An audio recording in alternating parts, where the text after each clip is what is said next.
I'm proud of you. There are people wanting to work with you or calling you now versus you having to get out there to try to work with people or people coming. Oh yeah, it's a different thing. I sold my first song ever in life to my cousin named Eric Matthews. And, yeah, that's my cousin, and I sold him that song for $150. Today I just sold 6 songs for 15 grand a piece. That's different. I made $75,000 before I came down here, which is different. And that's not. And I'm not bragging on money. I'm just saying it's completely different. You know, being a songwriter is an amazing job.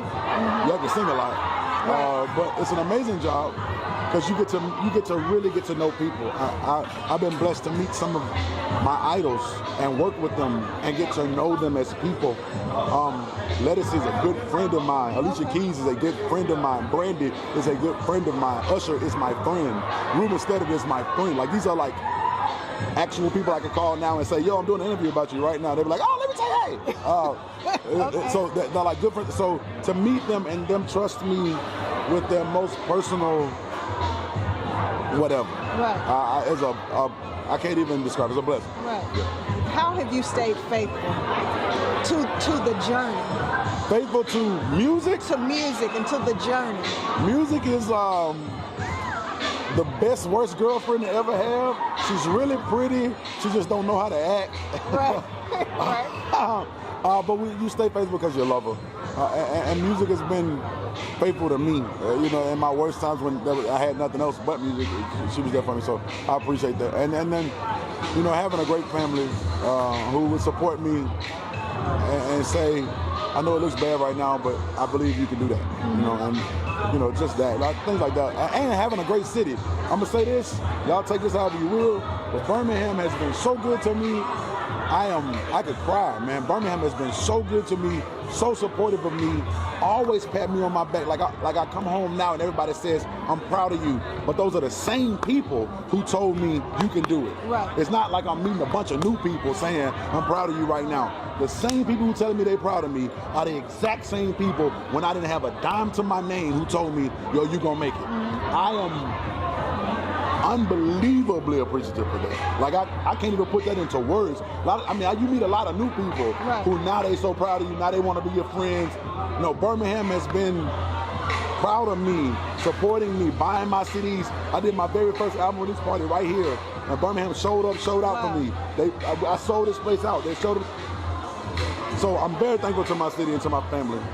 Do you see me differently because of my skin tone? If I were lighter, would I be your best friend? Would you take me home to mama as your new husband?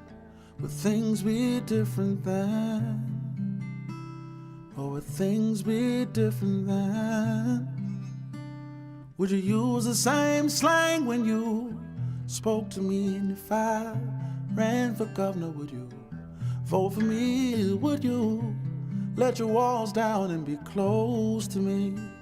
Would things be different then? Or would things be different then? See, I know that the whole thing died some time ago, but sometimes it just takes time for true feelings to show. Does this color that you see make you treat me differently? If that's all that separates us, let me know. 'Cause I'm bigger than this body that I'm in. I'm more than just my skin. See, love could be a common name. Oh, I'm bigger than this body that I'm in. Oh, the color of my skin. And I'm alright once you get to know me. Hey, don't you think? We live? You Strick City, woo! Strick City, all over the world. Strick City, man, we live. Yo, Strick City on the ride. Yo, look like surprise. Yo, taking your city like we live. Yo, man, we live. Yo, taking your city like surprise. Yo, on the ride. Yo, Strick City coming live. Yo.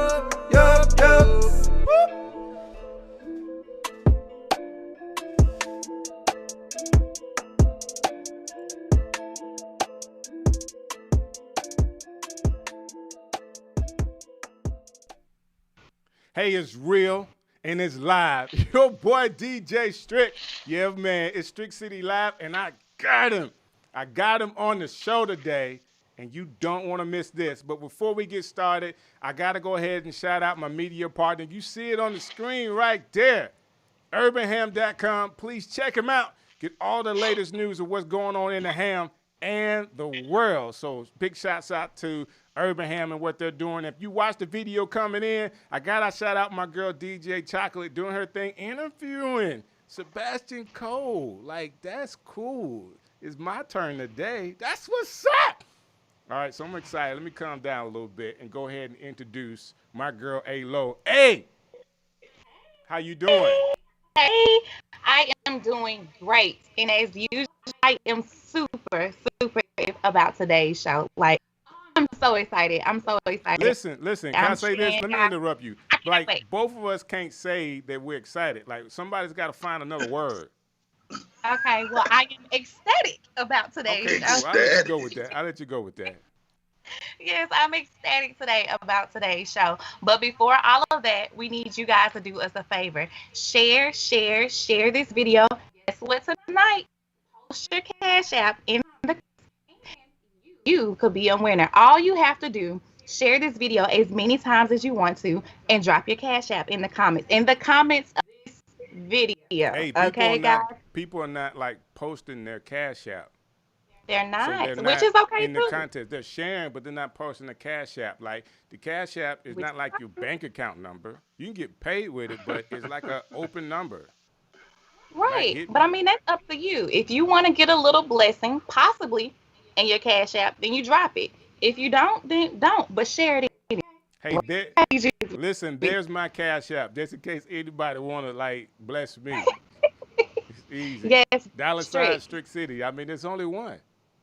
Yes. And I mean, that blesses all of us. Give to Strick City, and all of us are part of No, we're Strick trying to give money away. Like, I want to bless somebody today or tomorrow morning when I wake up, I'll do it then. But if you put your Cash App in there, you'll be a part of the contest. And guess what? All of your friends will get a chance to see, man, my dude, tonight is going to be a phenomenal show. I used another word. It's going to be a phenomenal show, and you don't want them to miss it. You always say that who they is the people you're going to share this with so they can talk about what we're doing. Yes. And huge Glenn, the Shout out to everybody that's watching right now. So if you're watching, let us know you're in here. We'll shout you out. We want to give y'all in the room. The night show is going to be terrific. That's what's up. That's a good word. Can I do this? I forgot to show my T-shirt off today, A. Okay, who are you wearing today? Can you see that?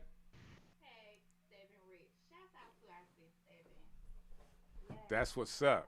So I got this in the mail, a couple of weeks ago. She was on the show, and she sent me some of her merchandise. So big shouts out to my girl, Seven. She's doing big things, man, real big things. Song out right now, Law, Have Mercy. So check that out. A, are we ready now?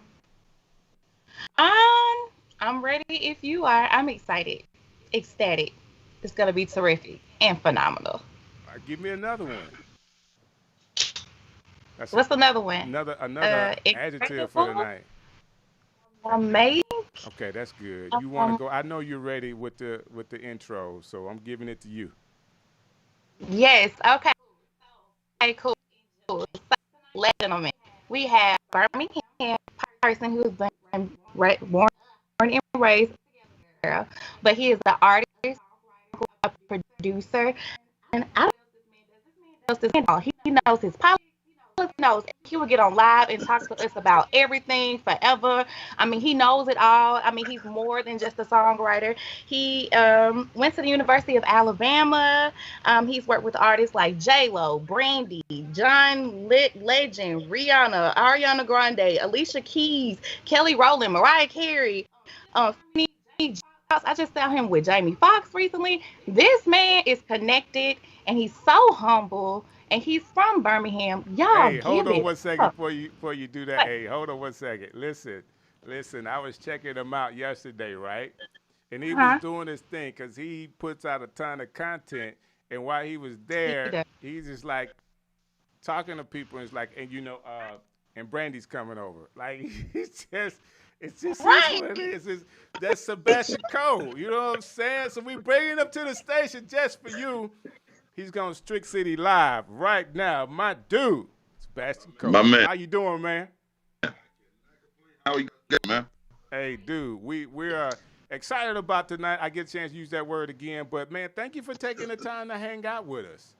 Man, thanks for having me. I really appreciate it. Like, this is a big deal, and a lot of people may not know why, so we're going to make sure they understand some of the things that you've done that would make us so excited. Not only are, I guess, we've known you, or I've personally known you since you were a young guy, you know what I'm saying? Probably met, I would say 14, 15 years old. 14, 15, yeah. Yeah, you and Sniper together. Yeah. I mean, I did not know, and there's no way I could have known. Like, you guys were musical kids, great personalities, great attitude. Y'all didn't know none of this stuff when I met you, though. Like, y'all love music, and you were rapping at the time. Like, I don't know how often you rap, but you were rapping at the time. But I don't even know if you were playing the piano then. I was playing. I would play every now and then, but I didn't play a lot at the shows then. But yeah, I was playing. And to see, like, over time you grow into this phenomenon, of a writer. And if people don't know anything about writing to me is the job you always want to have in the business. Am I wrong about that? It's a decent job, man. There are reasons to be a songwriter. Let me say that. Well, you don't. There are reasons to be a producer and reasons to be a songwriter. Yeah. But you don't have to do the travel. You know what I'm saying? You don't have to be the artist. You don't have to do the early morning, late night interviews. You don't have to do all that stuff. Now, you like doing it, but you don't have to. Like, I would say it like this. Like, one of the writers that I like the most, and Burt Bacharach, and I would say my wife hooked me on to his music, all right? Yeah. Everybody knows his music, but you don't have to. I mean, nobody knows what it looks like. Yeah, Burt Bacharach could slide right by you if you didn't know him. Yeah, for sure. But he's just as rich, if not richer than any other artist, right? They make a good chunk of yeah. Songwriter. Right. Okay. So your song is It's two completely different things.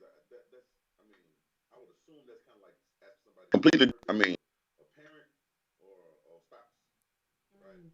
Like, they're both very rewarding things for two different reasons.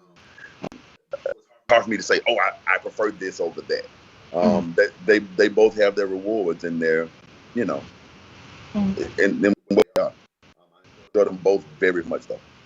yes. Okay. So it's just start. Strick kind of hit on a little bit, but. I started music at Eric Matthews. We were just talking about this. Eric Matthews is technically like my god brother. His grandmother was my godmother. She was also the piano player and organ player at the end. And so I would go to her house friends. My mom over there and play the piano. Like she would teach lessons, and after they were over, she would just let me kind of sit there and play, and just kind of play the piano. And she teach me how to, like, chord out things and stuff. So I started out just doing that, and I started kind of like getting into songwriting probably pretty early, man. I've been writing songs for a long time. I've been. My mom says I wrote my first song at 3. The first song I remember writing, I was 5. So I've been writing songs since I was 5 years old, man. So what were you singing about at 3 and 5? Like Lollipop and Fuck? Nah, man. The first song I ever wrote that I remember, now, it was called God Is My Inspiration. It was my jam. Oh. You know what I'm saying? It was my jam. And I had the youth choir sing it at the church. That was like one of the biggest moments in my musical career. Well, actually, the biggest moment of my musical career at the time. I was 5, and they were singing my little jam. That's huge. Yeah. Huge. So out of all this, what would you think, like, if I say right now, what would be your fondest memory? Like, take it all together. You say, this moment I am the most proud of in my career. Proudest moment in my career. I've had some really, really, really proud moments. I think the one that just kind of took me the most, and it's not even that big of a moment, but it was like the first time it had happened to me. About, I guess it's like 4 years ago, I got my first invite to the BMI Awards. Okay. And it was the BMI Hip Hop Awards, or the BMI Urban Awards. Gotcha. And I was in Atlanta, and I never had gone to one of these award shows before, so I'm just kind of sitting there, and I'm just happy to be there. And eventually they call my name, and like I had won an award. Wow. Like I was like, what? I won an award? Like what? I never win an award. So that was like, it really took me, like, it just, wow, I won an award. And at that moment I was like, man, I guess I really do this for a living. I guess this is like, I'm not just a guy who writes some songs. I'm actually a songwriter. So that's probably like the biggest wave of like, what am I doing here? That and then at the Grammys, man, when we won for Alessia's Best New Artist, that was like, what? Yeah. So, those are 2 really, really proud moments. Yes. How did you hook up with Alessia? I can never say this girl's name, but you know who I'm talking about. Yeah, Alessia Cara. Okay. My manager, his daughter found Alessia on YouTube. Oh. And I happened to be, she was doing some cover stuff at the time, found on YouTube. And I happened to be doing a little show in New York at a little piano bar. And they flew her to meet me there. The show was over. I was like, they were like, oh, we want you to hear this girl sing. So I heard her singing. I was like, yeah, let's get together and write some songs. And so the next week I was up in Toronto and we started working on her first album. Just like that. This is so cool to even hear the story. Now, I also heard a part of the story where she was in between some of the offers that you got to even write for Rihanna. Oh, yeah, yes. Okay, here's the thing. So the story is, right before we got to Alessia, right before I met Alessia, it's 2 managers on my team. My other manager said, yo, bro, you got a chance to go in and write for Rihanna. And at the time, I did not want to do that. And the reason I didn't want to do it is because this was right before her, what album was it? The one that had Work on it, whatever that album was. Word. Right. This is like let me give you like a year before that came out. Okay. Everybody in LA was writing for Rihanna. Everywhere you went, it was like, yeah, man, I've been working on Rihanna's album. I think I got the single. And if you're a songwriter, everybody got the single. Right. So I got an opportunity to go work. I was like, man, I really don't want to do that. I feel like everybody's on that. I think we should make our own Rihanna. Okay. And so then he was like, you know what, man, you're right, man. Let's try to make our own Rihanna. And then that's when we linked up with Alessia. Yeah. I ended up going to do some work for Rihanna, but that was later on. Nice. That's wild. So let me do this. I want to interrupt this so people can put like context to what we're talking about. Universal, who's part of the group that you're signed to, put out I guess, more like an infomercial about you and the writing process that you had for your artist. And, man, I saw it. I was like, I got to have this in the show. So I'm going to drop it right now, and I'm going to make sure I play the right thing because I am known for playing the wrong video. You know what I'm saying? Like the buttons, older you get, the buttons get smaller and smaller. They get smaller, man. But I got this one. All right, here we go. All right. That was just an idea I had one day, you know, just kind of humming around, and now like millions.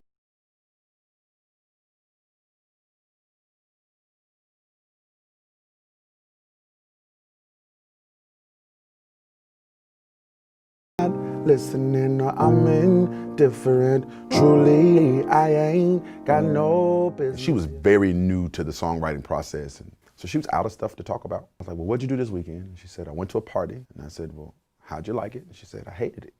And I was like, okay, we can start there. She and I are actually a lot alike. We think a lot alike. She's a super polite sweetheart. I didn't want it to come off as if she thought she was too cool for the party. More or less like, it's just not my thing. So I started both of the verses with apologies, right? Sorry, excuse me. I'm sorry if I seem uninterested. My imagination put me there. And even when you see the video, it's very much like reliving the moment. So there's a bunch of ways to say I don't like the party. But what happened? What did you see? What did you hear? What made you feel that way? I thought this probably won't be a happy song, which is why I started it like this. Instead of, like most people would have started that on the root. Right? Most people started that way. But I figured I'd take it on the offbeat because, this is not like normal, so I wanted to.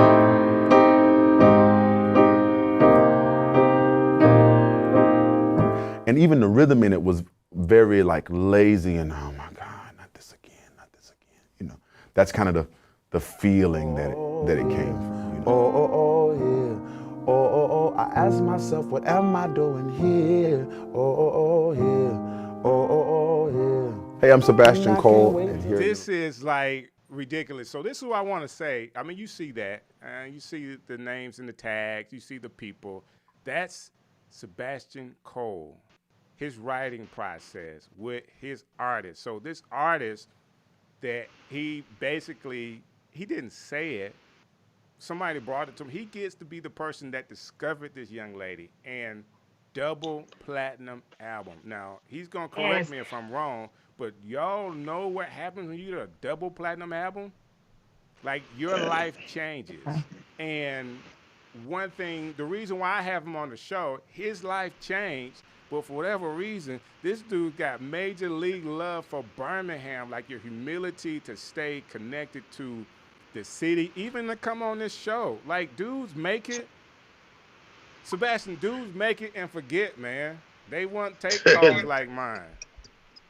Like, dudes I know, the same way I know you, won't call, well, I'm gonna be honest, people call me back. But they not like as accommodating. You know what I'm saying? If that makes sense. Nah, I understand, man. But my thing is, like, you can't forget why you do this, right? Like the purpose in doing this was never to get distant from people. It was, you wanted to be. That's what music was really all about for me. It was about being closer to people. It was about, a lot of people came up with the same kind of dream, and watching each other kind of fulfill those dreams, and you wanted to fulfill them together. It wasn't a competition. It was more like a brotherhood and a bond. Right. Like people like Snipe, people like Carey, people like Wes Bird, people like, people like Justin McKinney, Prophet, you, Strick, you know what I'm saying? Like we all kind of, not that we started at the same time, but we started in around the same times and areas, just kind of pushing for dreams. And so it's really cool to be able to check up on each other and just kind of, hey, how you doing, man? I see you still doing that. That's a blessing. You know what I'm saying? I see that's still paying your bills. I remember when they weren't paying none of our bills. What I'm saying? Doing it for the love, right? Yeah, he was just doing it out of love. So to see it be able to pay a bill now is, so I don't want to go too far away from home because then I'll forget that. Now you're a few years older than I am, so to see you grow up, But to see you grow up, how that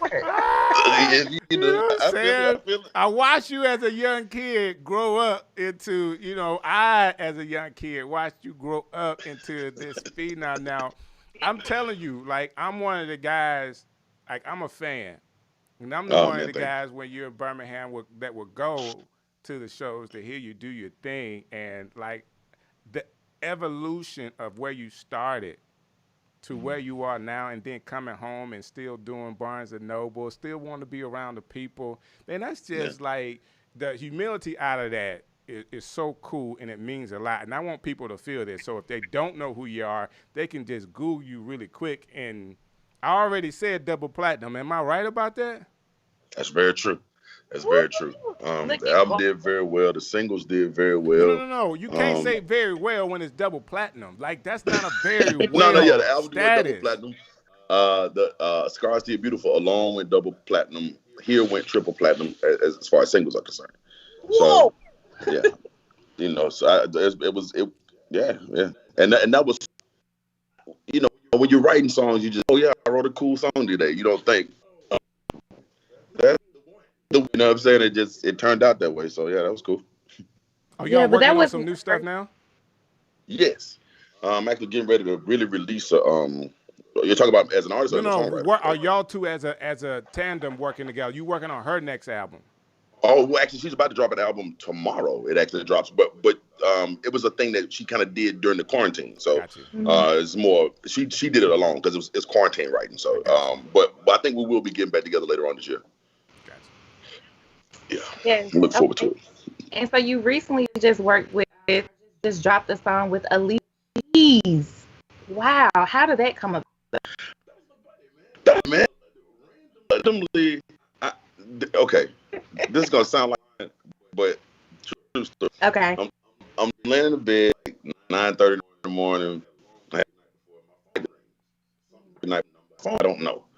And it used to be a time where I never answered phone calls I didn't know because it was either a bill collector or a scammer. Yeah. So, but now I answer them a little more often. So I answer the phone, and this voice that goes, "Hey, how you doing? I'm really interested in working with you." And I'm like, "Okay, who's this?" It's Alicia. Alicia who? Alicia Keys. And I felt like, you don't know mine. It was going to play in the background. It was weird. It was weird. It was weird. But so now she called me, and she had just kind of heard of the stuff that I had done with Alessia. So she was like, "Yeah, I want to fly you out," and blah, blah, blah, blah. So I flew out to New York to kind of get with her and write with her. And, you know, got a chance to kind of work on this song, Perfect Way to Die, which was at the time a song about Mike Brown and Sandra Bland. So if you listen to the lyrics, it's literally the story of Mike Brown and Sandra Bland. It just so happened that this year you got George Floyd and Breonna Taylor, and yeah. So the crazy thing about it was, wrote the song. She said she loved it. I love the song, but the thing about music is, until the song is out, it's not out. Right. So write the song. I never hear anything about the song again. Right. So randomly, after all this stuff is going down, I'm like, man, I got this song I'd really like to do something with, because, you know, she never said she was going to do anything with the song. So I start like working on a remix to the song. Hold on. Right. I'm working on a remix to the song. Got a good rapper friend of mine on it. You know, we about to really like get ready to drop this song. Well, the week before we get ready to drop it, I get a phone call from Universal that says, "Oh yeah, so Alicia's getting ready to put the song out. You know, blah blah blah blah blah blah." I'm like, "What? Oh, okay, cool, cool." That's wild. Yeah. So that was what that was like. So you know, shout out to Alicia for that. I appreciate it a lot. Yes, and Brandy. That's the buddy, man. That's the buddy. She was over here yesterday. I just said that, like, he just flip it with, that's a friend of mine. She just came through, just hung out with us. You know what I'm saying? We just chopped it up. No big deal. And it was really like that, though. She hung out with us. We ate, man. My sister was here. They talked more than I did. So, that's a friend of mine. She's a really good friend of mine. We done some work together. I noticed it sounds weird, but like, that's my actual real life friend. It's like one of the few people I hear. I say like, "Oh, that's my buddy." Yeah. So let me ask you this question: when your real life friend gets to be, people like Brandy, you're extremely talented. She's talented. Your sister's there. Do y'all just sing? Do y'all write? You know what I'm saying? Hey, what do you think about this? You know what's funny is Brandy personally is a real singer. What? And I promise you, she's really shy about singing. What? My sister, who can sing like a bird, right. I know. Shy about singing. Right. So we talk a lot about being shy about singing. Nobody really sings. Everybody just talks about why they won't sing right now. But you are absolutely not shy about singing. I'm not, but I mean, at all. You put me in front of, okay, it's levels to this, Strick. You know what I'm saying? You put me in front of somebody like Brandon, I'm like, nah, I'm gonna chill out. You know what I'm saying? Like, I'm gonna hold my little part down. I'm gonna sing in the background, you know. There's a video of me actually singing to her online, and she's such a supportive person. She just clapping and smiling. I'm like, shut up. You were singing to her online? Yeah. Wow, that's what's up, man. Our first session together, I was singing her what we were working on. So there's a video of me singing to her online, and that's which is weird, crazy, but yeah. Man. I don't know if you knew this. Like, you probably know me as like the promoter, the host, the announcer, but I'm really a great singer as well. Oh, you out there with it? Yeah. Oh, I mean, okay, you want to sing something now? I'm just sharing it because it's the truth. You know what I'm saying? No, I'm with you. You want to go ahead and try something? No. Oh. I mean, Ruben tried that too. Like, it don't really work like that. When you're as gifted as I am vocally, you just don't just spread it out. You know what I'm saying? Right, it's not that I'm shy. It's that I have to get paid. Yeah. Like, I'm at the pay for singing. You know what I'm saying? Okay, no freestyling for you. There you go. Now, I do think that if I have you on, I'm sure A has got like tons of questions for you. Tons of questions, because we could be here all night, and I know you're used to being online all night. Like, I mean, nobody makes more content than you right now. Like, why? Okay. Why is that? You know what, man? Okay, this is a great time to stop the nonsense. We're going to carry on. Shouts out to Doug Brown right now. Shouts out to Miss Kim Scott. Shouts to DJ KC. Shouts out to Mike, who's in the building. Shouts out to Kid. Shouts out to Baby, I love you. Shouts out to Corey. Stop. Like, how you hate Baby, you loving him? I'm loving him for life. I don't even understand how that's a question. Shouts out to Corey Davis. Shouts out to Jay Morgan. Shouts out to G.I. Magus. Y'all, we appreciate y'all for being in the building tonight. I'm sorry, but I had to just cut the foolery. We do not want strict singing ever, especially when we have someone like Sebastian Kole online. Listen. This guy is discovering new artists. Now, I'm not somebody you can discover because I've been around not as long as him. But I've been around, you know what I'm saying? Okay. Like, I could be like pushed up today. This is my opportunity. You're right. So you got to reach for the stars, bro. Like Sebastian, you could actually be finding the unique voice that the world has been waiting for. What's so crazy, Strick, is that's not even, man. And the world listens to a lot of things right now, man. You know what I'm saying? So. Yeah, that's possible. All I need you to do is just sing one bar, and then we can get this going. There you go. You know what I'm saying? I don't mind doing that. We're going to do it after the show, because what I don't want to do is take away any time from you. You know what I'm saying? Like, I'm like, so, you know, I love my man. I love all of the people that I remember as kids. You know, I'm wearing my 7 shirt tonight. You know what I'm saying? I love Snipe. You know, Shout I out to love 7, Big man. Jen. The Executioner, and all the guys that grew up, and to see what happened. Like, I'll put it to you like this, Sebastian. One of the problems that a lot of us have in Birmingham, and I'm sorry, Birmingham, I'm not the person that made this rule up, but Birmingham could get you stuck. No matter how gifted you are, you have to get out of this city. You can come back. You can have a good time, come back here, play, you know, do whatever you want to do, but you have to step out to some of those places, New York, Atlanta, L.A., and when you're in those bigger ponds and you can still do some of the same things you were doing here, for whatever reason, you blow a whole lot faster. So to see you go out there and be successful, help people, you're still connected with folks, you're still here, and people can still touch and feel you. But you got, you know what I'm saying, for all intents and purposes, what you did is the dream that we all had. That's a dream that we started with, right? Yeah, that's like you accomplished what we really started to do, which was allow the music to make way for everybody. And I'm proud of you, excited for you, and then thankful that you have the attitude and the humility to still kind of hang out with us. Let me say this about Birmingham, man. Birmingham is one of those cities where it doesn't really pay to have a big head. Because it's so many talented people around you, first and foremost. Right. And so we're just used to seeing each other. You know what I'm saying? I'm used to being able to just walk out of my house on a random Wednesday night and hear amazing people sing or amazing people play. It's a host of church musicians that's just doing their things, just a host of talented people. So and those are your friends. Right. You know what I'm saying? It's not like, again, competition. It's not like we beefing. We don't have R&B beef. Right. It's like that. So I had nobody to stunt on. I had nobody to pull away from, because these were people that we've eaten. You get what I'm saying? So sometimes you do have to leave just to find. And when you get to other cities, you realize that there are people.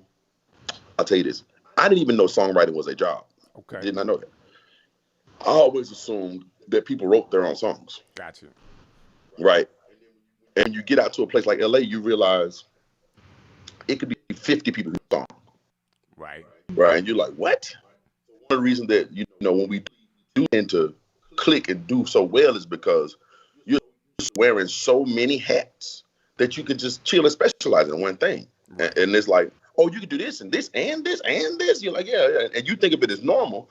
But, in the industry, it's very piecemeal. It's like, okay, we got one guy that does drums. Right. We got one guy that does the other production. We got one guy that comes in and vocal produces. We got one person who does, like, additional keyboards. You know what I'm saying? So you come in like, they're like, what? So shout out to Birmingham for that. I mean, so technically for being behind actually just gave us a wider skill set. I believe somebody actually said that it's the best training ground that you can have. It might be. I mean, because we're not afraid. Like, we make stages out of nothing. You know what I'm saying? I remember early in the Demon Killers, man, we were at this one church. We was at this one church doing like a youth day. We was rapping outside, bro, and they literally had no sound system. We literally walked around the parking lot with a boombox and like literally just played the track and rap. That's we funny. Just walking through the parking lot. I thought you were going to at least say they pulled a car up, because I remember one time playing out of a trunk of a car. Out the trunk of a car, you know what I'm saying? Like, but we were literally walking through the parking lot with a boombox. But so it trains you to, like, you kind of get over your stage fright. It's a lot of people out here who get signed and they've never performed anywhere before. Wow. Like, a matter of fact, when Leslie got signed, she had never done a public performance except one talent. That was the only time she had ever performed in person ever. Right. That's so crazy. The rest of the time she was just doing stuff.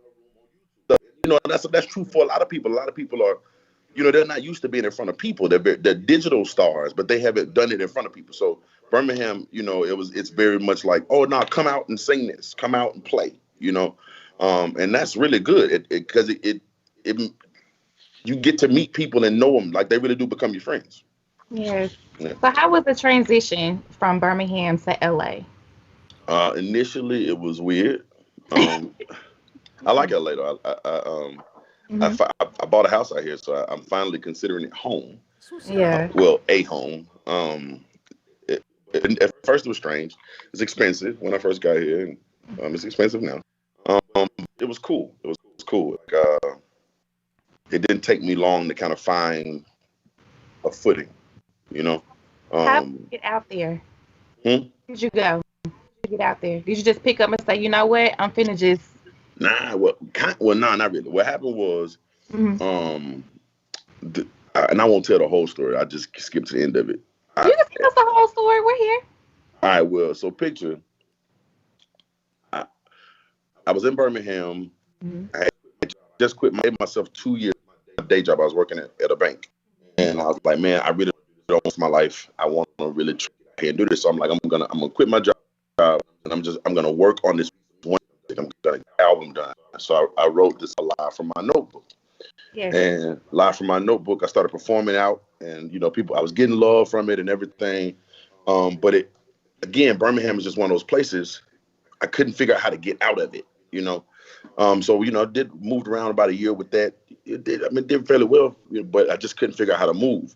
So eventually, all my other players, they end up moving out of town and stuff. And so I'm like, man, it's going down. It's not really going too well for me. And I end up going on this little tour in France with somebody from Birmingham. Nice. And oh no, it wasn't. Oh. It was actually horrible. Oh.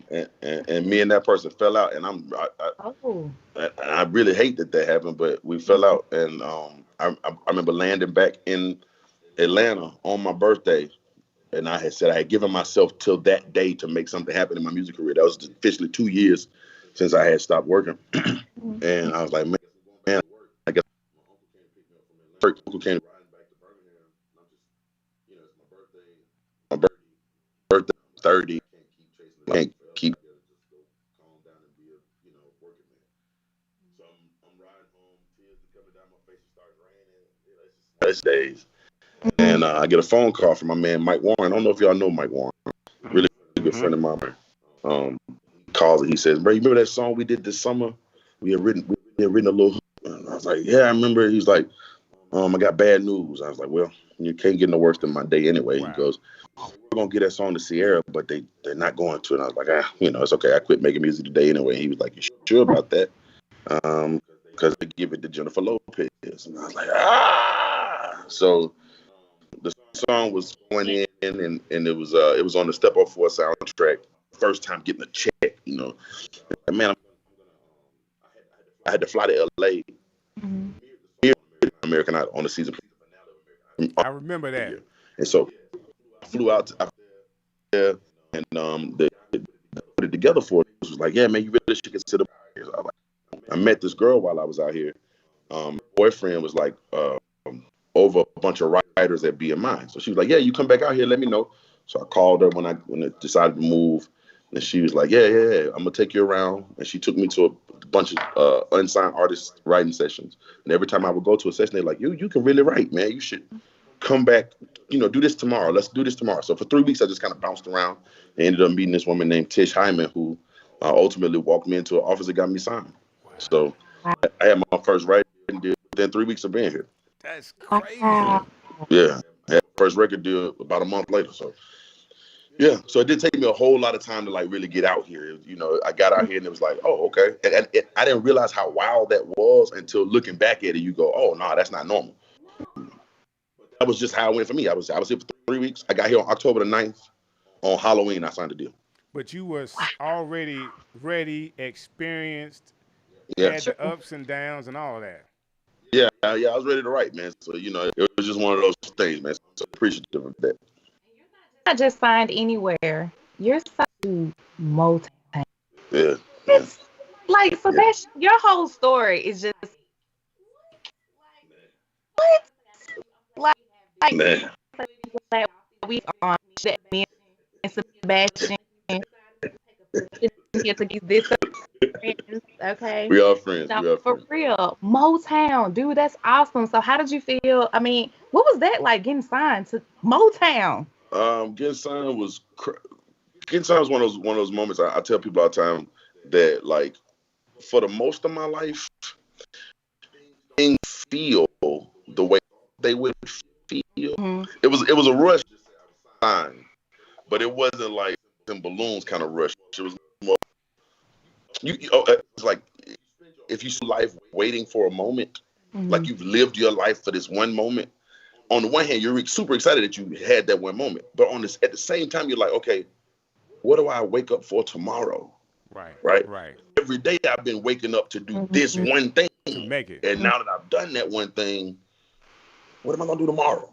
Right. Yeah. So it was a really weird feeling, but I was very proud. I got a chance to meet Barry Gordy actually a couple times. He came over to see me in London one time. Really nice old man. Yeah, he's a really nice old man. I appreciate him. He gave me a lot of good words of advice. I'm really appreciative. Man, your journey, I'm sure that it has kind of shaped and molded you to who you are. But one thing I hear you talk about all the time, and I don't want to miss this because you have a foundation with your mom and your sisters like none other. You talk about them all the time. Still around? They're still supporting you. They still push you and all that kind of stuff? Yeah. My sister, she came to visit me for the week.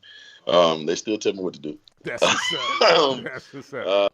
I'm really, my mother and grandmother and sisters, man, like I can't speak enough to how much thankful I am for them, and you know how they do encourage me in a lot of ways, and they push me. They push me to do, you know, stuff that I never could do without them. Right. I own several companies, and I do those businesses ultimately because my mama just, every time I go, Mom, I think I want to do this, she go, then you should do that. You know, like you should try that. But let's figure out how to do that, and then let's do that. You know, so I really, she's really been a good right hand for me.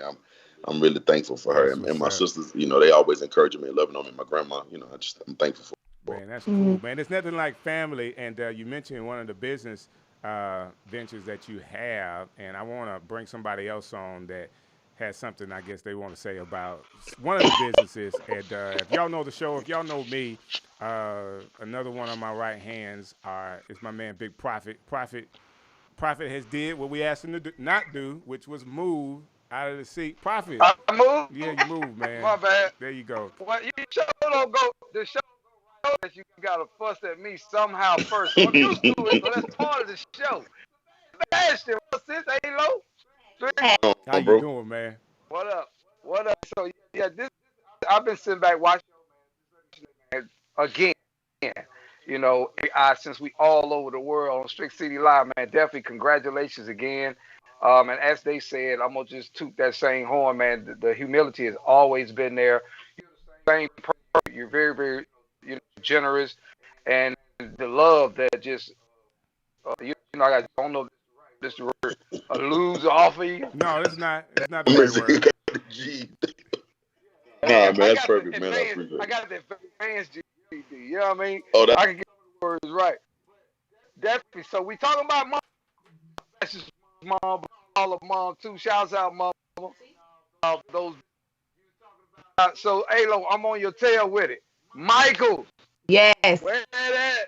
We finally coming back, man. Through many dangers, toils, and snares, we finally coming back, man. I think we gonna get back open around August the 1st. Creek don't rise. We're gonna be August the 1st, trying to get set. You know, it's a weird time to try to open a restaurant in the middle of the pandemic. But I think we're coming up with a plan so we can get back to the service and the people, and being a good, safe place to eat and do some light socializing. We're trying to figure that part out. I'm really thankful to be in the restaurant business in Birmingham. Like that's like right. It's a more of love than they are necessarily lucrative, but absolutely. But you get to see your people. Like it's a great place to meet me at Michael's. And you can always say that. You know what I'm saying? Meet me at Michael's. It's always a good place to just kind of meet up and chat and have something to eat, something to drink, whatever. Right. So, yeah, hopefully August 1st will be back up and running.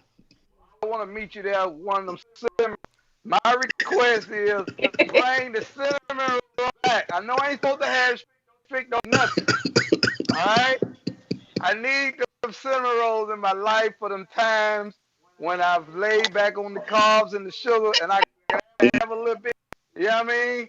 We're gonna work on it for you, man. We're gonna see what we can do. Michael has the best steak I have ever had in Birmingham. Absolutely. I was so broken when I couldn't go there anymore.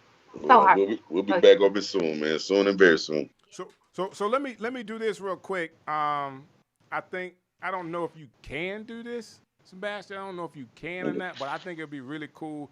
Prophet is a good writer. He really is. He can just think of stuff. We got some really, really great writers. But while I have both of y'all on, and we got a whole bunch of people watching tonight, why not write a quick song? I don't even know if you could do that, because somebody could take the song and then they'd be like, well, I got they sample. Then I got it. No, this is job. You get paid for this. Let's do that.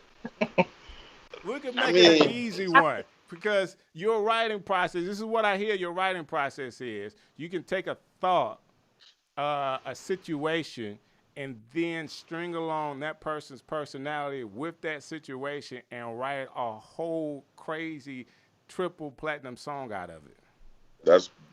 You make it sound really nice, but yeah, that's the basis of it. Right. Yeah. Like, let me ask you this question. Do you really see that as a gift? I definitely count it as a gift. The coolest part about my job is that I get a chance to like. People share a lot of stories with me. You know, like people confide in me a lot of stuff, and it's my job to like tell you guys the whole story without telling you the whole story. You know, and I know I did that. I know I did that very well when people don't know I wrote the song. Gotcha. You know what I'm saying? If I do my job right, people won't know. You know. So this is what we want to do. This is what we want to do. People on watching, they're in the comments already. All I want somebody to do is give us like one sentence. All right. Topic. And between, I mean, I'll go. Like I'll add something to it. Prophet is there, and you don't have to add a lot so nobody gets in trouble, Sebastian. And you know, you could just You're right watch. too. Don't do that. Don't do that. Do it up, A-Lo. Don't leave A-Lo out. Wait a minute. Bars. Over Right. Bars. While we saying this, shouts out to the St. James family that love you. Shout out St. James Missionary Baptist Church. No doubt. Absolutely. Wore a trash bag to a party. I did wear a trash bag too. I actually wore several trash bags. It wasn't just one. Wait, I made a what? trash bag outfit. I thought that was just a comment. You actually did that? That actually happened in real life. Why would you wore a shirt? You wore it as your clothing, or you wore it on top of your clothes? I wore it as my clothing. It was a whole thing. I was a wild boy in my young years. It's a whole thing. He said he was a wild boy in his young years. Like yesterday? You talking about what you did yesterday?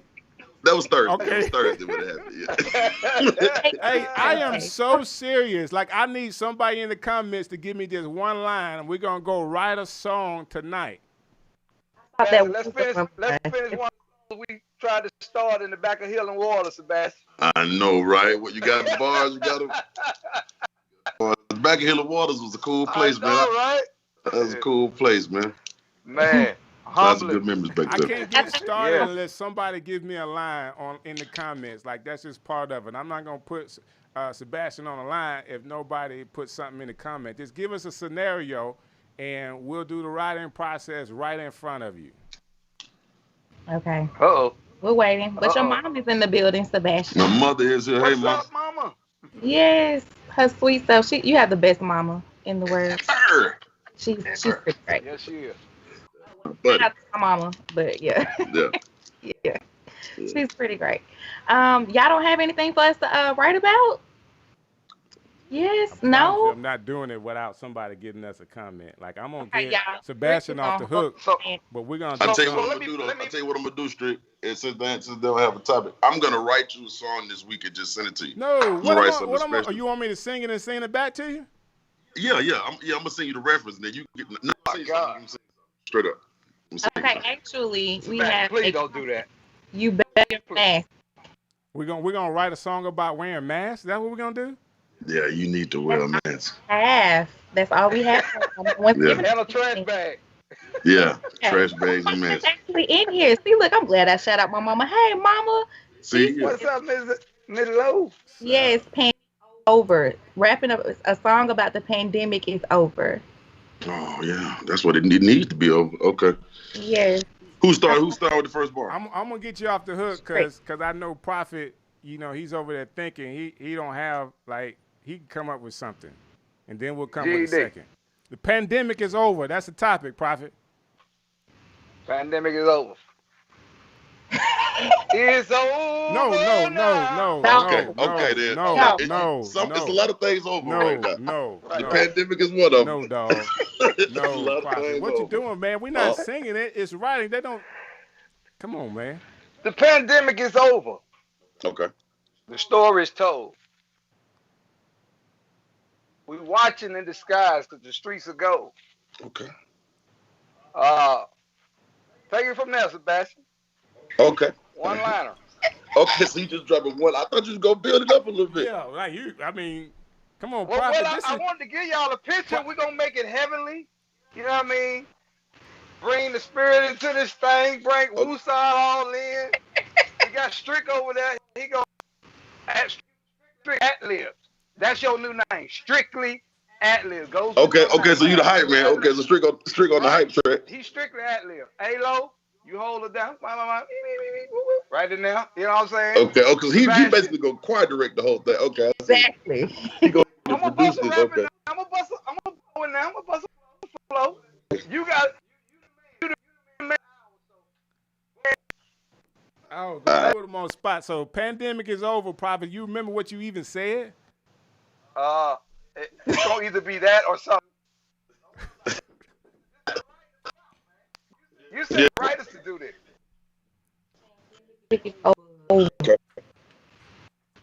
Put your mask on the shoulder.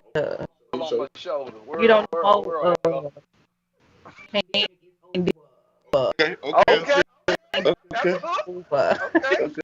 Put your mask on your shoulder. No. That was good. One time, eh? That was good that one time. I gotta keep doing it so somebody can jump on the track. You know how to work?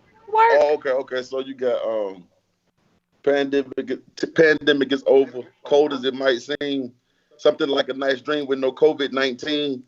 It's over. I'm hoping to get better. Sweat comes to 18, like Mr. My God, what? Get in my head. I'm sorry about that. Hey, but smooth. Listen. Like, go ahead, little Strick. No. I'm like totally. I mean, that's it. That's all I wanted.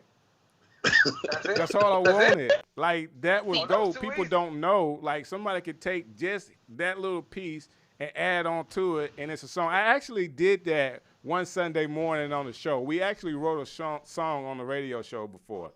Yeah, it was really cool. We were supposed to actually produce a song, but we just left it because I thought I had so much fun that day that I just didn't finish the song or nothing like that. But the writing process for people could be really, really hard. But what you've done, like in your brain, you made it in such a way that it's almost like a part of who you are, to where you're in the list of top writers in the country, top writers in the world. And to have that as an accomplishment, man, I'm just so extremely proud of you.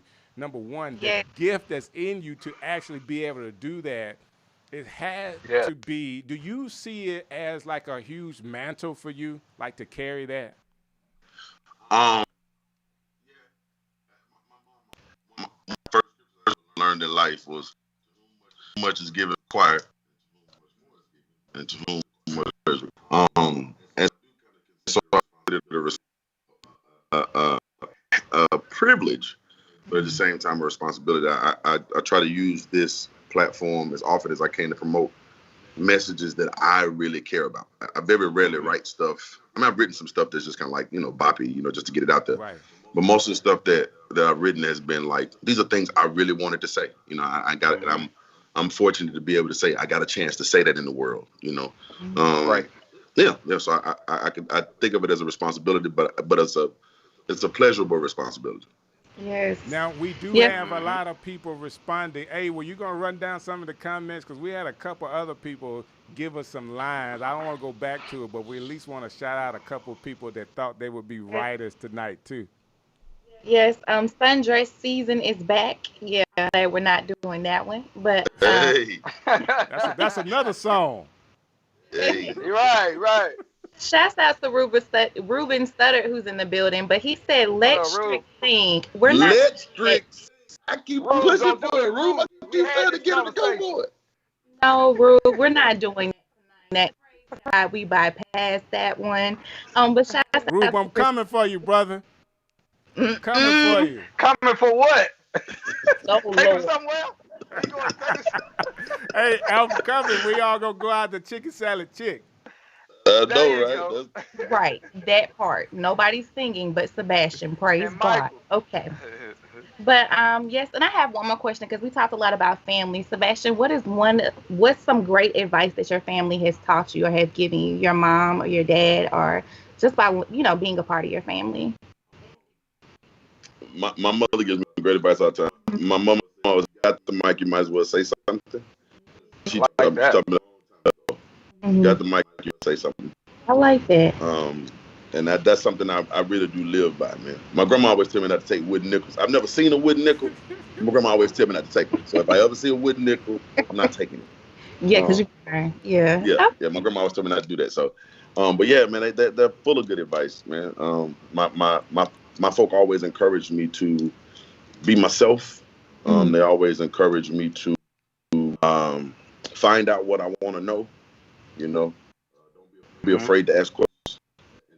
And part of me has gotten there in life in a good way and a bad way too. Like just being inquisitive, just asking too much sometimes. But you know, folk always encourage me, man. If you ask the question, I would give that to everybody. Man, don't ask questions. Don't be afraid of answers either. That being so being from Birmingham, Prophet. Prophet. Yes. Prophet, you moved again. Right. Right top of your head. His head.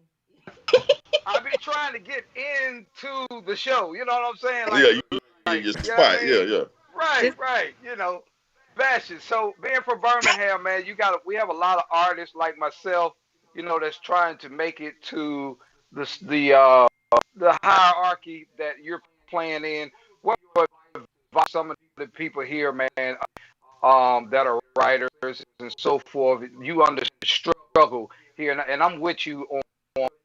I feel like I gotta leave here. This question, actually, though, I have to leave here, and I've went back after leaving here. California is one of the biggest checks I've ever had as well. I was there for 2 weeks, and I didn't get for rapping.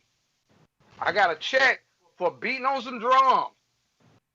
An African song, a world type of song, and got the biggest check of my life on that. And so I'm a witness to that advice which you give people from here and amongst the world that's of how to go further in their and making that move to leave where they are to further. Most of the time when I talk about it, people, the J-Lo portion, I tell the story about that song.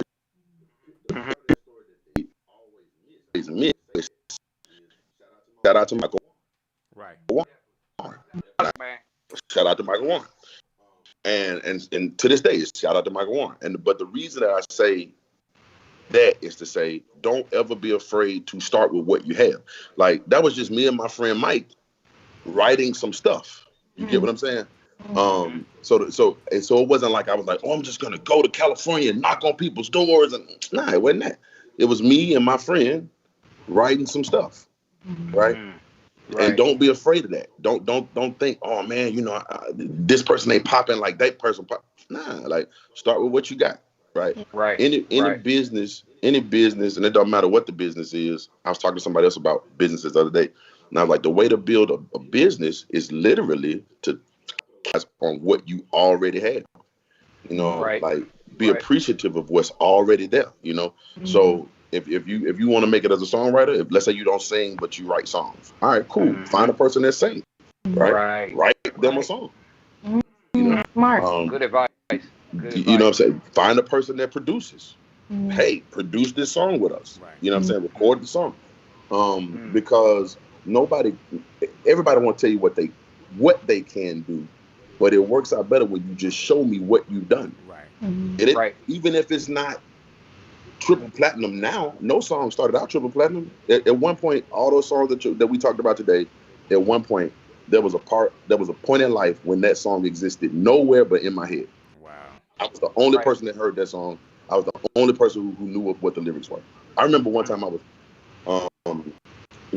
like this before things happened. So I'm staying at a friend's house, just like sleeping on the couch, and midday, I'm asleep because I had the night before, and I hear the song Here, and I wake up and I'm looking around because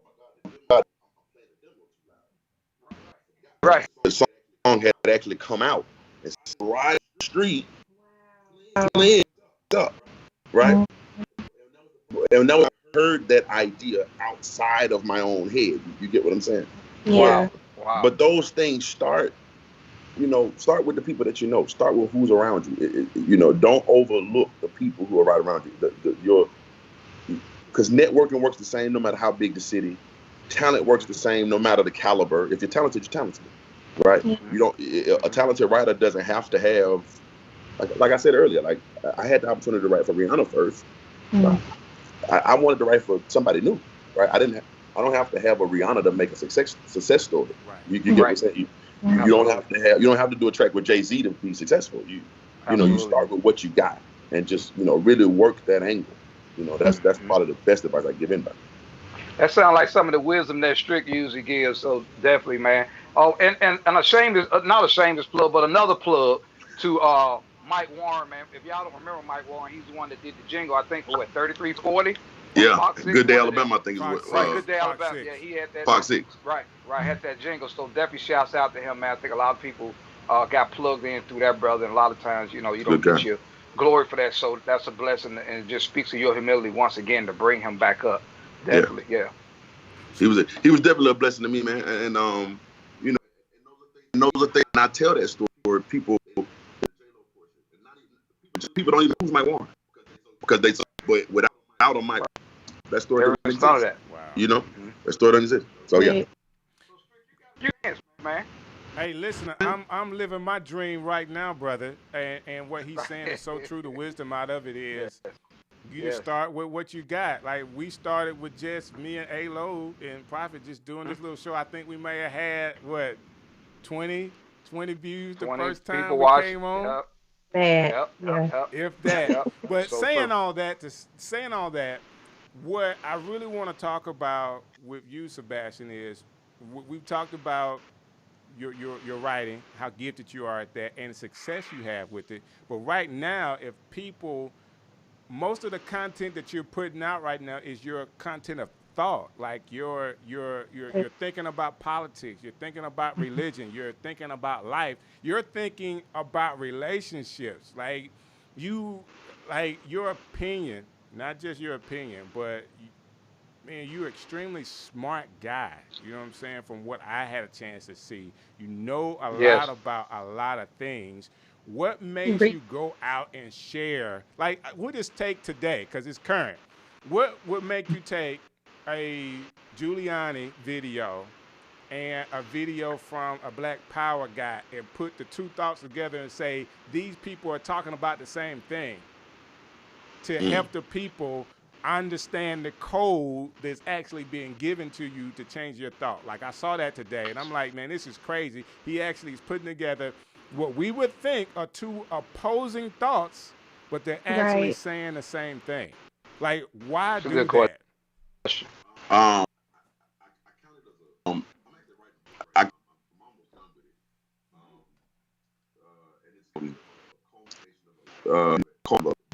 The gist of the political and theological. I've been on a whole range of spectrums as far as that's concerned, and I'm just crazy enough to, like, if you tell me something, if I become a part of something, I like to know it. I like to learn it really well. It doesn't matter. It doesn't matter what it is. If I'm on the football team, I'm gonna learn the position. You know what I'm saying? Like, before I even get out and play it, I want to learn what it is. What is this about? And even if I go on to disagree with it, at least I know it. You know what I'm saying? I didn't disagree with it because I felt a certain way. I learned it well enough to know, okay, that's not for me. Right.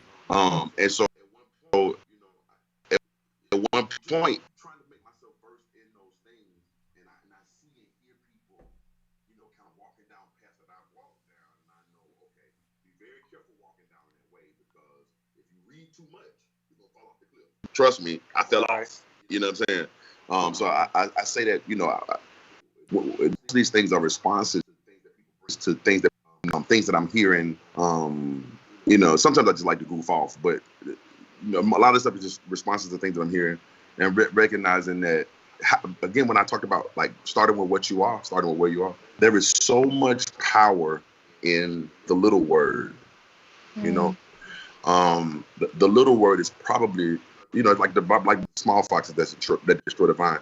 There's so much power in the little word. There's so much power in the little joke that floats around. There's power in the little meme that floats around.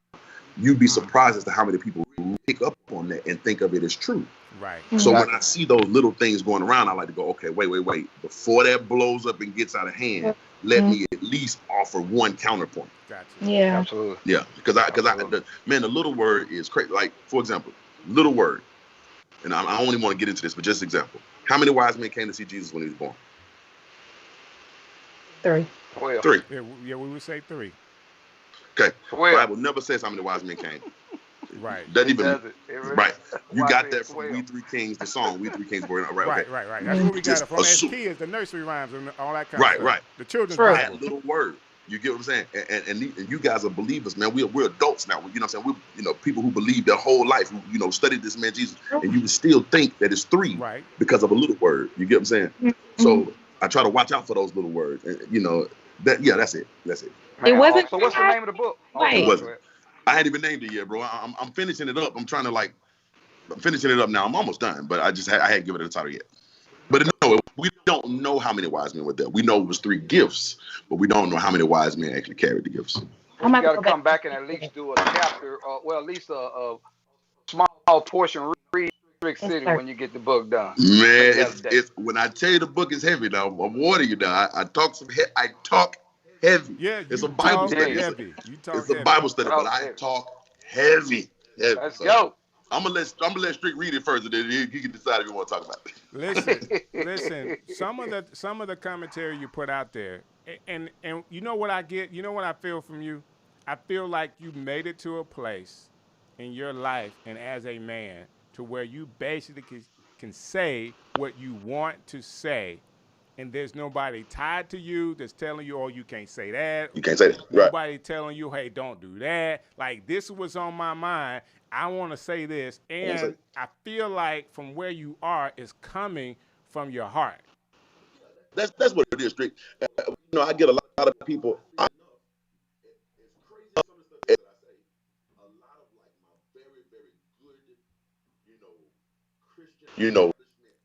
Christian established rock like that.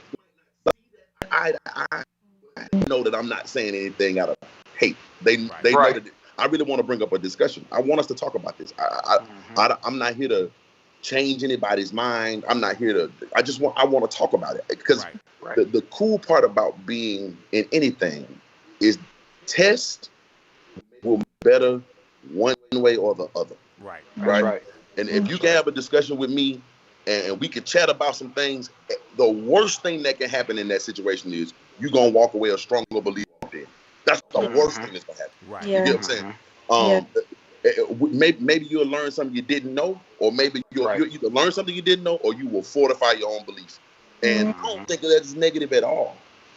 You know what I'm saying? Like, I don't think of that as a bad thing at all. And so when I bring this stuff up, a lot of times I do come out. I just want you to think about it differently for just a second. Just unscrew your mind for a second and eat that again. See how you feel about it if you eat it like this. And again, worst thing that can happen is you just walk away feeling more fortified in your belief. Right. True. Right. Nothing to lose. Nothing to lose. So as you say that, how do you, when it's, and I guess this is why the music sounds the way it sounds, or you're able to use your gift the way you're able to use it, because you have so much up here to say. Like, do you use, like, is that part of the writing gift? Or is it something that you have to say, let me turn off my commentary, let me think about where you are, and let me write for you? Or is it like, I'm experienced the world, I know a lot of this stuff, let me use this to write, to use the right vocabulary for you? It's a bit of both, right? So first off, whenever you're writing for a person, the first for a person, my job is to listen. And so I listen to talk. I try to listen to vocabulary. Right. They listen to the rhythm, but listen to the tones, right? Because I'm gonna need all those things. Because again, my goal is for you not to know I wrote it. Right. So, once they tell me the story, then I start to embellish the story a bit, or turn it into a song by using a piece of commentary that I know. Right.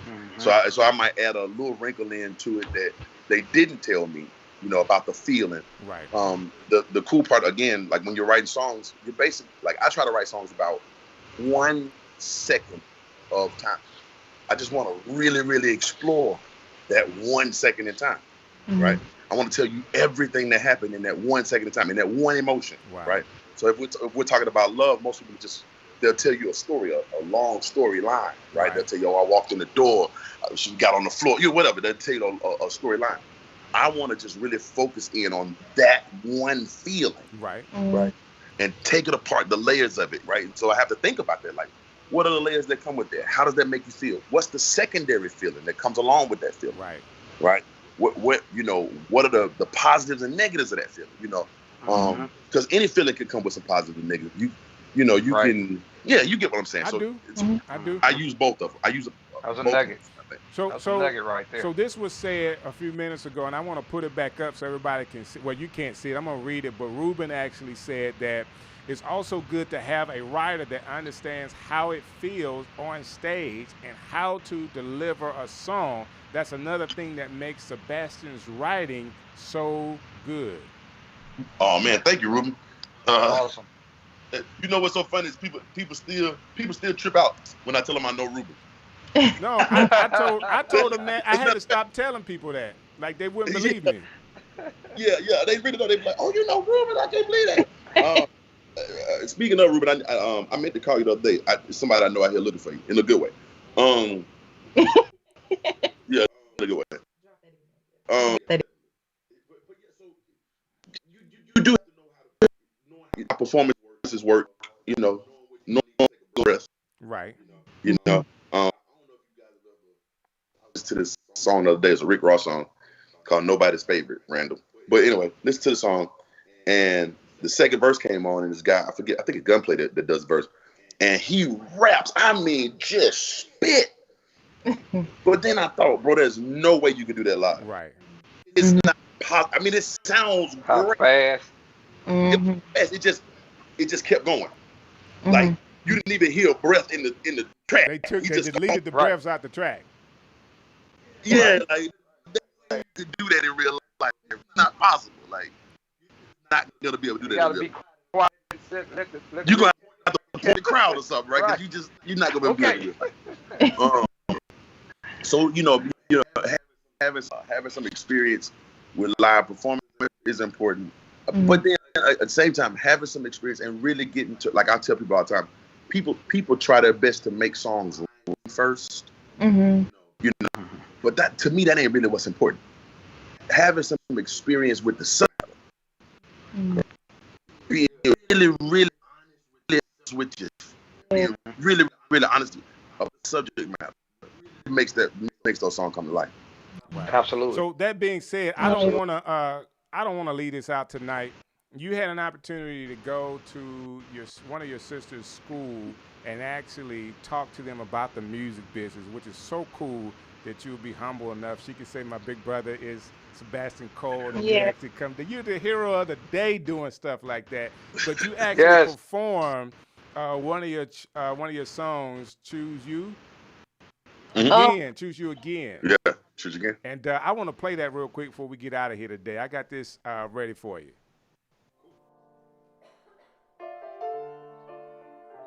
It's called Choose You Again. You'll be okay, that's what they say, every time heartache comes my way. But they don't know the pain of living without you. At the end of the day, do they lie awake, praying for angels to fly them away? 'Cause that's the way it feels when I'm not around you. Whoa, see, everybody has their own opinions.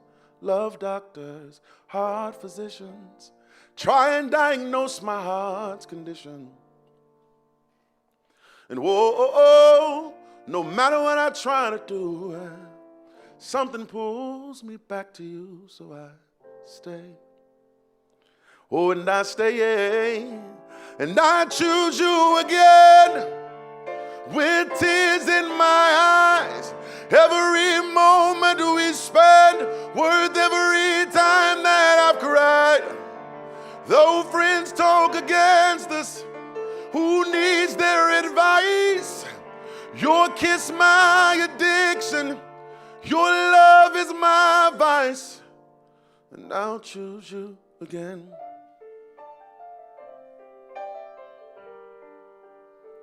Oh, again.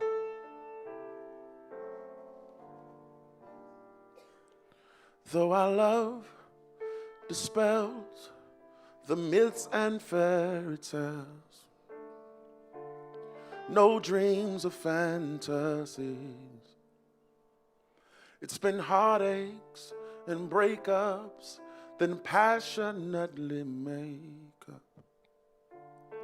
It's our reality. Whoa, see, everybody says that I should run. It's easier said than done. I know I found that one. And every time I try to leave, I hear your heart cry out to me, so I stay. And I stay, and I choose you again, with tears in my eyes. Every moment we spend, worth every time that I've cried.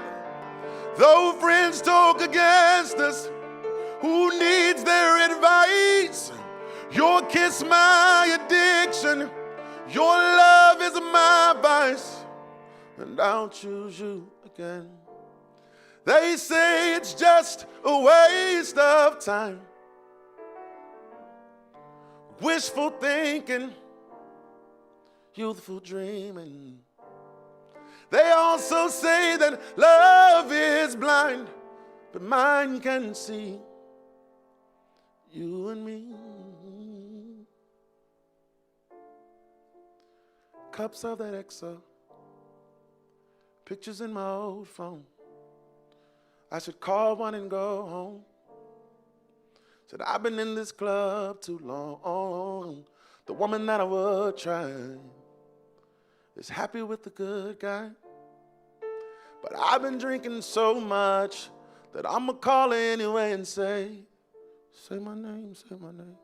If no one is around you, say, baby, I love you. If you ain't running. That's not that. That dude. Like, it just comes out so effortlessly. Like, I mean, it's almost like when I sing. You know what I'm saying? Yeah, like when I sing, man, it's just, it's no strain. I don't strain my voice when Just I sing. butter. I would never have to go to the doctor for my vocal cord because it's just a natural sound. And that's It's buttery like that. It's the butter. Okay. Drawn butter. Anyways, with Sebastian, that is my favorite song, and I love live because you throw the Drake song in there with the same, like, I love. But I have to ask you a question. I have to ask you, everybody else, when is the next Sebastian Kole? Well, on so this time, really share with your friend. I'm gonna make That's what's up. time listen to it and share with you. Appreciate it. And then I'm working on another piece right now. It's actually a part 2 of that EP. Mm-hmm. So it's called Numb 2. Working on some songs for that right now that I think are going to be really thought-provoking. Is it out on a label, or you gonna do it independent? I'm gonna do this one independent, man. I'm gonna do it independent. Okay. While I do like the label system, there's some things I like about it. It's some things that I don't like about it, and the things that I like about it just, kind of encourage you to try different stuff. You know what I'm saying? Right. And not that I don't necessarily need their money to do it. It's like, why would I borrow it if I don't need it? Right. Absolutely. A lot of people don't realize that label is just an investment, and a borrowing system, so all that back. So a lot of people that part of it, but that definitely helps in your decision for sure. Yeah, and I mean, once you start who produce, people that you can get the studio time for cheaper than what the label gonna pay for it, or say you might be able to talk to your producer friend that that'll throw you some on the love instead of just like, oh, $75,000 a track. Right. For one song. It's a song coming out. I think I can say this. Rock Nation is doing a compilation about this time. Like they're doing like a, kind of heal the world compilation. Mm-hmm. Like, pandemic and George Floyd kind of compilation. And I think I got a song on it, right? X is on that too. DMX is on that. I was talking to his management, and he's doing something on that with them. So I got a song producer that produced the song and it was really like just one of them songs. Like I went over to his house and just kind of was doing a song, and eventually was like, oh yeah, I guess we'll use that. He wanted to charge me originally $65,000. Wow. 65, you have to slide. 65.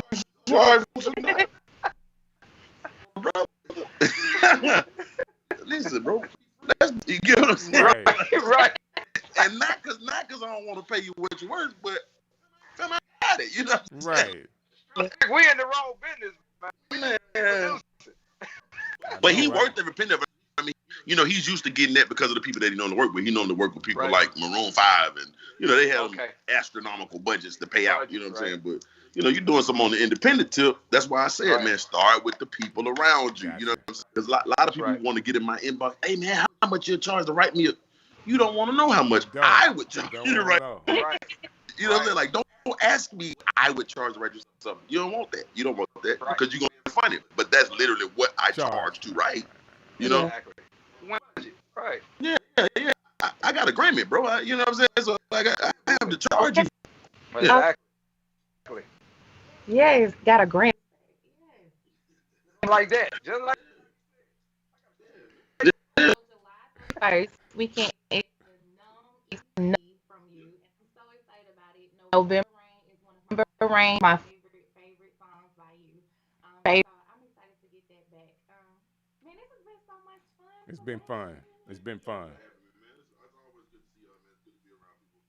Good family.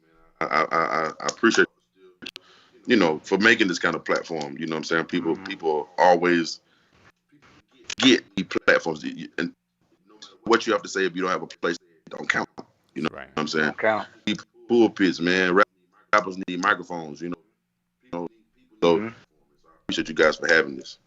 Hey, dude. For coming Big out City tonight, Live. I really do appreciate it. I mean, you saying you appreciate me, but I mean, you didn't have to do this. There's other stuff you could be doing. You could be on your show. You know what I'm saying? Talking about what you want to talk about. So to take a break to come hang out with us, I mean, I tell people all the time, I don't like talking about all the people that I know. Because people don't believe it. I just have stopped saying it. You know what I'm saying? Yeah. Like, you know, I can't say I know him. Like, I know him. I've known him for a while. You know, it's not to denounce who you are as a person, but I want people to, like, trip out, you know what I'm saying, and say, oh, you don't know him. I mean, I don't have anything to prove anymore. Like, we definitely know each other. Right, and I'm proud of the man that you have grown up to be. You know what I'm saying? Thank you. Like, you doing your thing, and I could be happy about all of your success. That's another thing about being a mature person, is being able to look at somebody else's success and really celebrate them. Like, even if you didn't come to, you know, hang out with us, I still appreciate who you are. I appreciate and I what appreciate you're doing. you all for being who you are, man. We got some folks in the ham. Like I said this earlier, and I gotta really rethink some of the things that we're saying. We got a #1 Billboard charting artist, and a 10-week gospel artist in Mike Jr. You know what I'm saying? There's some major things happening in this area. Yeah. Like, there's some really major league things. My wife and her success. You know, there's a lot of things that are going on. But we've had people like you and that's gone on to really do some major things, and I appreciate it. If people want to connect with you, your digital platforms, the music you got coming out, how can they do that? Man, I'm Sebastian Kole everywhere. That's on Instagram, that's on Facebook, that's everywhere. YouTube, I can be. That's how you'll find me on all the digital platforms. And again, Numb EP will be back out on the 31st, and be on the lookout for Numb 2. I might try to put it out closer to Christmas. Yeah. That's what's up, man.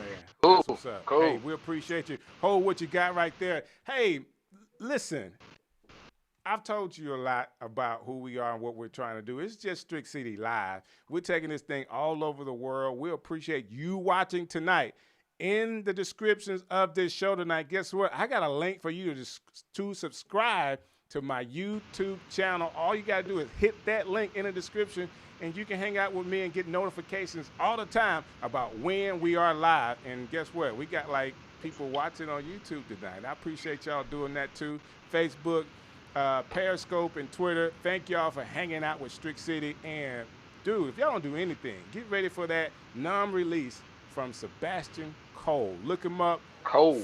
Friend him on Facebook, Instagram. Just go out there and support him, all right? It's your boy Strick. And dude, thank y'all for hanging out with us. You know what I mean?